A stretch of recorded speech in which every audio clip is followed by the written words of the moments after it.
ঘরে ঘরে গিয়ে করো ওই ভিক্ষা, বলো কৃষ্ণ ভজ কৃষ্ণ কর কৃষ্ণ শিক্ষা।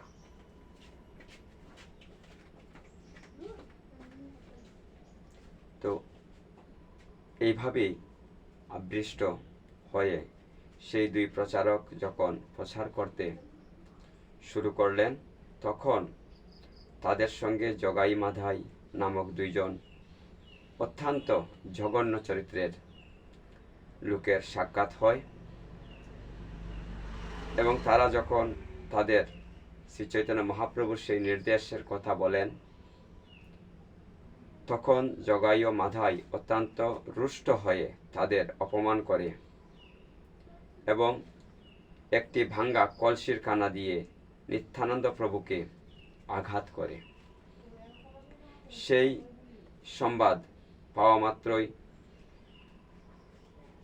সিংহমূর্তি ধারণ করে শ্রী চৈতন্য মহাপ্রভু সেখানে আবির্ভূত হন এবং সুদর্শন চক্রকে আহ্বান করেন এই দুই পাপিষ্ঠকে সংহার করার জন্য। কিন্তু শ্রীমদ নিত্যানন্দ প্রভু অনুরোধে চৈতন্য মহাপ্রভু নিরন্তর হন, মানে শান্ত হন। কারণ জগাই মাধাই যখন মহাপ্রভুর ভাই নিত্যানন্দকে আঘাত করেছিল, কিন্তু মহাপ্রভু খবর পাওয়া মাত্র সিংহমূর্তি হয়ে সুদর্শন চক্র আহ্বান করেছিলেন দুটি পাপীকে সংহার করার জন্য। কিন্তু নিত্যানন্দ প্রভুর অনুরোধে মহাপ্রভু শান্ত হন এবং তার কৃপায় তারা পাপিষ্ঠ থেকে মহাভাগবতে পরিণত হয়। নিতাই পণ্ডিতের এই অদ্ভুত প্রভাব দর্শন করে সমস্ত নদিয়াবাসী অত্যন্ত বিস্মিত হন। তারা বলতে থাকেন যে নিতাই পণ্ডিত কেবল এক প্রতিভাশালী পণ্ডিতই নন, তিনি এক ভাগবত বাণীর প্রচারক, অর্থাৎ মহান প্রচারক।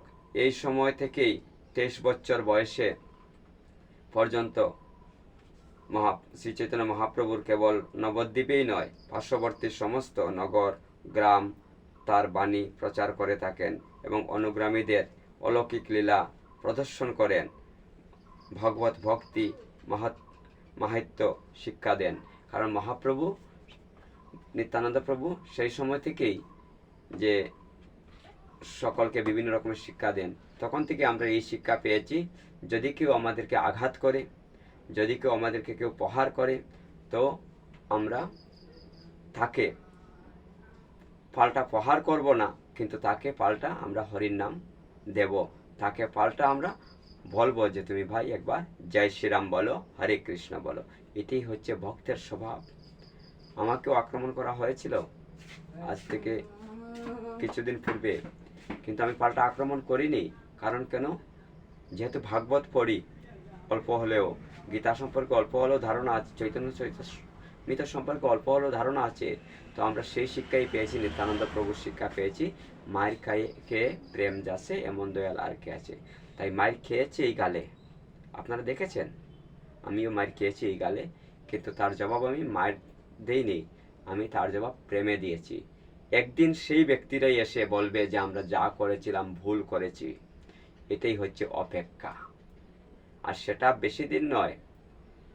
ঈশ্বর সেই যে ঈশ্বরের যে বিচার বা ঈশ্বরের যে বিচার ব্যবস্থা, সেটা ধীরে ধীরে হয়, কিন্তু সত্যের পথে থাকতে হয়। সত্যের পথে আছি আর সত্যের পথে থাকবো, আর সত্যের পথে থেকেই হরির নাম প্রচার করব, হিন্দুত্বের প্রচার করব, হিন্দু সংগঠনের প্রচার করব। এটাই আমার উদ্দেশ্য, আর আপনাদের সকলের ভালোবাসাটাই আমি কামনা করছি। আমি অনেক ভিডিও ফেসবুকে আপলোড করি, কিন্তু কমেন্ট যে আসে মাত্র 4টা 5টা 10টা আসে, কিন্তু ফলোয়ারও বাড়ে না বা শেয়ারও হয় না। তো আমি অনুরোধ করবো আমার হিন্দু ভাইদের কাছে, ভাই বোনদের কাছে, যে নিজের ধর্মকে অবহেলা করবে না। নিজের ধর্মের যে কথাগুলো নিজের ধর্মে যারা প্রচার করছে, নিঃস্বার্থে প্রচার করছে, নিজের মান অভিমানকে ত্যাগ করে যারা ধর্মের প্রচার করছে, তাদেরকে একটু সহায়তা করবেন, অর্থ দিয়ে নয়, কমসে কম তাদের বাণীগুলো তাদের কথাগুলো প্রচার করে তো সহায়তা করতে পারেন। এটাই আপনাদের সকলের কাছে কামনা করছি। হরে কৃষ্ণ, জয় রাধে, জয় নিতাই, জয় গৌর।